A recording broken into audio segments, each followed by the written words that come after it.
Nous sommes mercredi 29 août 2018. Bienvenue sur les www.gms.sn. Le sommaire. Loi sur le parrainage, Macky Sall vient de poser un acte historique pour l'avancée de la démocratie au Sénégal. L'avis est du recteur Kourfia Keba Diawara, mais aussi de la jeunesse républicaine de Bignona. Vous entendrez les arguments de ces responsables politiques au cours de cette édition. Où trouver du poisson pour le repas de midi? Dans la plupart des foyers à Ziguinchor, c'est le casse-tête des ménagères qui ne savent plus à quel sens se vouer après la Tabaski. Une préoccupation prise par le groupe Média du Sud qui a tenté de comprendre les raisons de la raréfaction de ce produit très prisé pour leur caldo ou leur thieboudjen. Vous aurez plus de détails dans ce journal. Bienvenue à tous. Dans cette édition, nous parlons du parrainage, un système qui consiste à donner son intention de vote ou de soutenir un candidat à la présidentielle prévue en février 2019 au Sénégal, ce qui constitue une vraie évolution de la démocratie sénégalaise. La conviction est du recteur de l'université Assane Seck, interrogé par le groupe Média du Sud. Nous l'écoutons. Aujourd'hui, compte tenu de l'évolution des choses, si vous regardez très bien ce qui s'est passé au niveau des législatives en 2017, nous avons eu tout le mal. Et cela, partout vous entendez que ces élections ont été difficiles. Et au dernier moment, vous avez vu le président de la République a pris une décision qui a aidé à pouvoir voter correctement pour désigner les représentants du peuple en choisissant en ayant le droit de choisir une partie des bulletins. Donc vous comprenez l'importance de cette loi sur le parrainage. Et mieux, aujourd'hui, avec une pléthore d'intentions de candidature, pour un pays comme le Sénégal, je pense que si on ne met pas de l'ordre, cela ressemblerait à la limite à du sabotage. Cela ressemblerait à du sabotage. Et pour cela, nous sommes dans un État organisé et il appartient à des autorités de pouvoir réglementer la situation. À Bignona, la convergence des jeunesses républicaines ayant constaté la pléthore de candidats à la présidentielle de 2019 se félicite que le président de la République ait la pertinente idée d'instaurer le parrainage universel applicable à tous les candidats. En Soussané, que nous écoutons au micro de Lamine Badiane. Et ça vient à son heure, parce qu'au moment où je vous parle, il y a 80 candidats déclarés.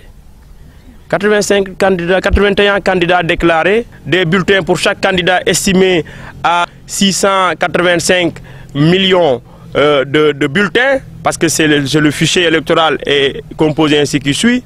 Ma foi, j'emprunte les paroles de Mimi Touré. Nous passerions, je ne dirais pas une semaine, mais des mois à voter. Est-ce que nous avons ce temps-là? Je ne le pense pas. Est-ce qu'il faut le faire? Je ne le pense pas. Est-ce qu'au nom de la démocratie, nous devons aller jusqu'à ce niveau? Je ne le pense pas et les populations ne le pensent pas non plus. Voici aujourd'hui toute la pertinence et tout le sens qu'il faut donner à la volonté du président de rationaliser les candidatures à travers le parrainage. Vous savez, c'est la parade extraordinaire de l'opposition. Lors des élections législatives, on nous a dit, mais ça, d'autres candidatures ou bien d'autres listes, c'est les listes parrainées par Macky Sall. Après, ils sont revenus pour nous dire, oui, l'opposition est majoritaire. Et ils ont comptabilisé dans leur compte ceux-là qui jugeaient qu'ils étaient parrainés par Macky Sall. Aujourd'hui, c'est le parrainage, les candidatures sont déclarées, ils nous disent encore que c'est les candidats de Macky Sall. Certainement, demain, après leur défaite, ils vont dire que le président Macky Sall a encore fait des siennes. Malheureusement, c'est le nihilisme qu'on constate chez l'opposition, mais cela ne nous ébranle pas et nous nous focalisons sur l'objectif qui est de réunir le maximum de signatures pour notre candidat Macky Sall. Nous y restons. Conformément aux instructions nationales, Djenaba Goudiaby, émissaire de la COJER, a rencontré les jeunes du parti présidentiel de Bignona hier. Le but de cette mission est d'informer la COJER des attentes du niveau central pour chaque étape à venir et de les motiver pour gagner le pari de leur engagement. En Sousané, le coordonnateur départemental de la COJER de Bignona s'explique ici au micro de Lamine Badiane. Avec l'initiative de la COJER nationale, sur instruction de son Excellence le Président de la République Macky Sall, la COJER nationale a envoyé des émissaires dans les 45 départements du Sénégal pour donner des informations relatives au parrainage, le quota qui est attendu pour chaque COJER départementale. Après cela, l'émissaire aussi nous a informé sur l'organisation ou la tenue de la conférence nationale des jeunes qui aura lieu très prochainement dans la région de Ziguinchor et qui sera présidée par son Excellence le Président de la République Macky Sall.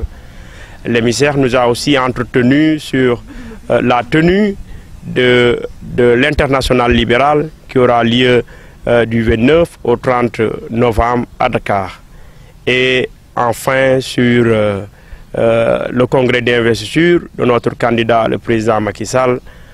Vous savez, une stratégie, on ne la développe pas dans la rue.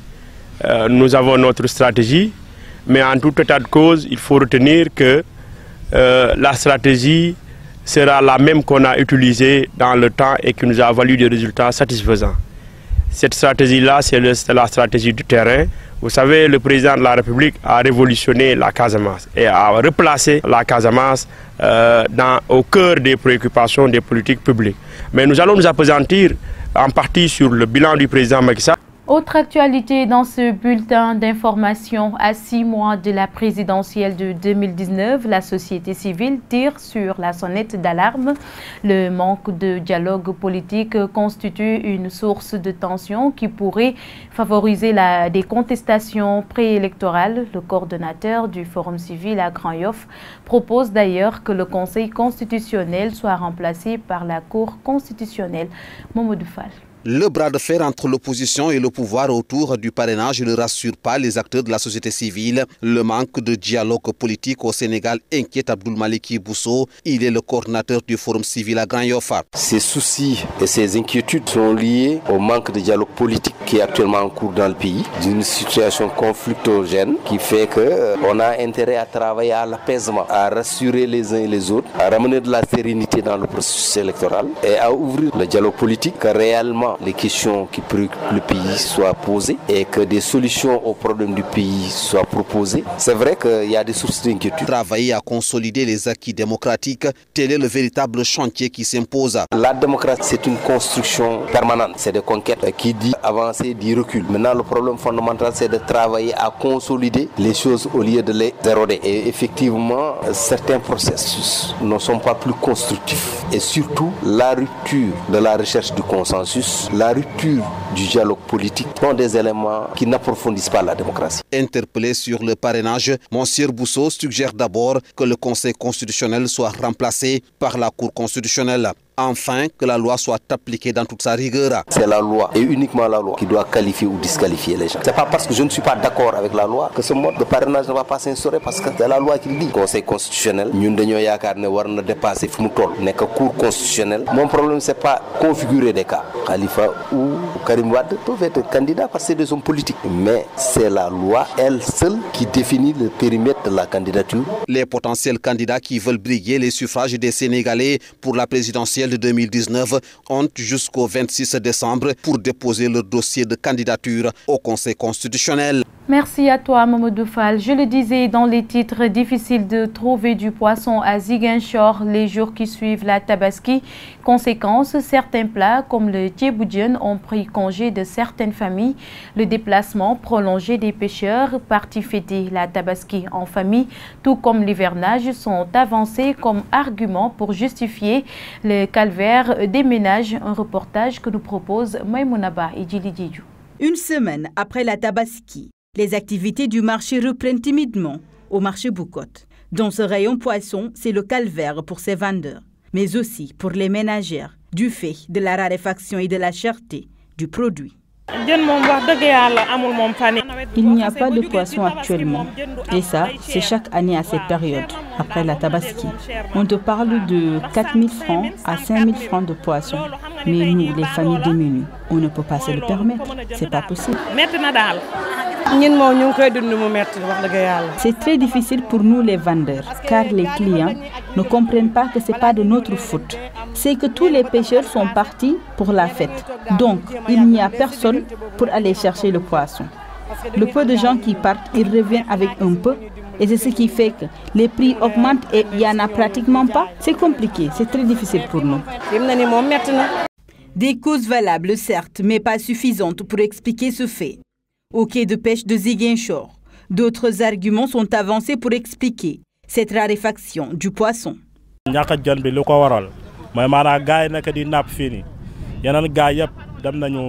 Ce qui fait la cherté du poisson en partie, c'est du fait que plusieurs pêcheurs sont partis pour la fête. Mais le facteur principal, c'est qu'en cette saison de pluie, les poissons sont dispersés, introuvables. Donc c'est très dur pour nous qui mettons des jours en mer et revenir avec peu. Mais après l'hivernage, ça ira mieux.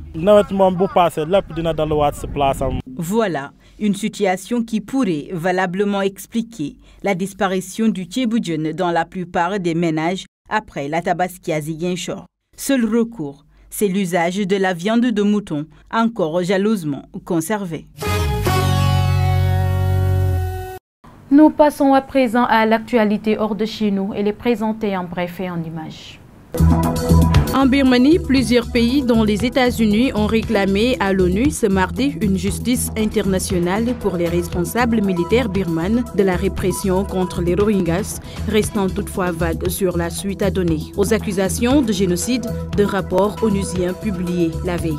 Dans leur rapport, ces derniers ont appelé le Conseil de sécurité à saisir la Cour pénale internationale ou à créer un tribunal international ad hoc comme pour le Rwanda ou l'ex-Yougoslavie. Au terme de leur enquête, ils ont réclamé de poursuivre plusieurs responsables militaires birmanes pour génocide, crimes contre l'humanité et crise de guerre contre les Rohingyas.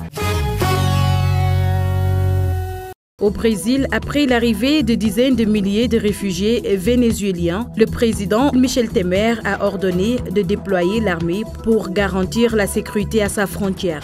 Il déplore une crise qui affecte toute l'Amérique latine. Le Brésil a accueilli quelques 60 000 réfugiés du Venezuela à ce jour et le Pérou, qui s'attend à en recevoir un nombre total d'1,5 million, vient de restreindre leur accès à son territoire. Et pour finir, la Russie a annoncé la tenue de plus importantes manœuvres militaires depuis près de 40 ans et l'ère soviétique. La série d'exercices baptisée Vostok 2018 Est aura lieu du 11 au 15 septembre dans les contrées orientales du pays. Près de 300 000 hommes, 36 000 blindés et plus d'1 millier d'appareils aériens seront déployés pour l'occasion. Les armées de Chine et de Mongolie seront amenées à participer. Et place à présent à la page des sports présentée avec Mafou Kouyaté.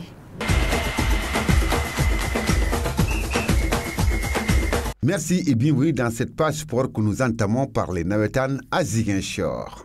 La zone 1B de l'ODCAV de Ziguinchor a joué sa deuxième journée hier mardi 28 août 2018 au stade Aline Sitoé Diatta avec 4 matchs à l'affiche. À la première heure, Mpak et Kassor se sont quittés sur un nul, 0 but partout. Santiaba a battu Niatali sur le score de 1-0.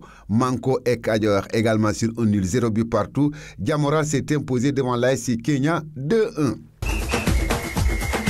La Confédération africaine de football CAF a publié le classement des meilleurs clubs en Afrique. Un classement qui montre le retard du football local sénégalais par rapport aux autres pays de la sous-région. Si le club égyptien Al-Ahly et celui de la RDC tout-puissant Mazembe occupent respectivement les 2 premières places du classement sur 388 clubs, il faut remonter jusqu'aux 5e place pour voir Génération Foot, qui est le club sénégalais le mieux placé. En effet, le club du président Madi Touré, avec ses performances ces dernières années en Afrique, occupe la 5e place de ce classement. Jaraaf, qui est le 2e club sénégalais après Génération Foot, occupe la 209e place au niveau africain. Après Jaraaf, suivent Douane, Pikine, Casa Sport, Olympique de Ngor, Niary Tally, Jambar, Union Sportive de Ouakam et Port.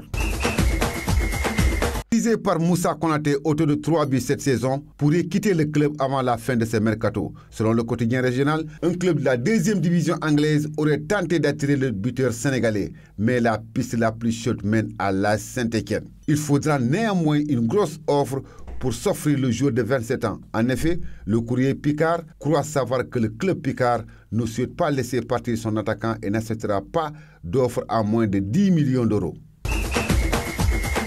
L'ancien défenseur des Lions du Sénégal, Kader Manga, nommé récemment coordinateur sportif de RC Strasbourg, élite française, prend ses marques dans ses nouvelles fonctions, rapporte l'hebdomadaire France Football dans sa dernière édition.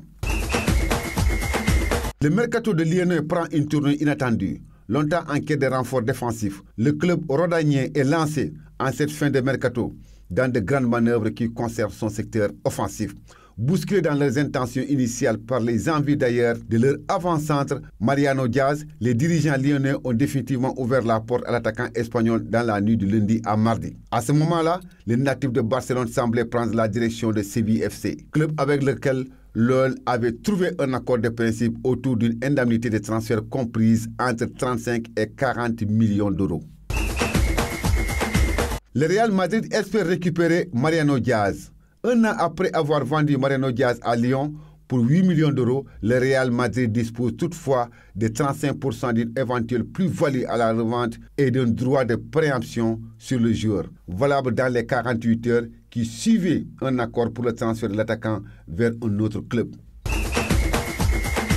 Comme attendu, le mercato estival du Paris Saint-Germain devrait bien s'emballer de 3 jours de la clôture du marché des transferts. Le départ pour 40 millions d'euros de Gonzalo Guedes, tout juste acté. Les champions de France semblent ainsi touchés au but dans leur quête d'un arrière-gauche. Une quête devenue la priorité absolue des dirigeants parisiens à raison de l'indisponibilité de Layvin Kurzawa, touché au dos. Un temps annoncé sur le départ, le jeune Stanley Nzoki, qui dépanne dans le couloir gauche depuis le début de la saison, devrait finalement remplir dans son club formateur mais 2 mois après le départ de Yuri Berchis pour l'Athletic Bilbao. Le Paris Saint-Germain est en passe d'accueillir son successeur. Les champions de France ont en effet trouvé un accord avec le Bayern Munich pour le transfert de Juan Bernat. Les mauvaises relations entre les deux clubs en raison du fair play financier n'empêchent pas de faire des affaires. Voilà ce qui met fin à l'actualité sportive dans ce journal.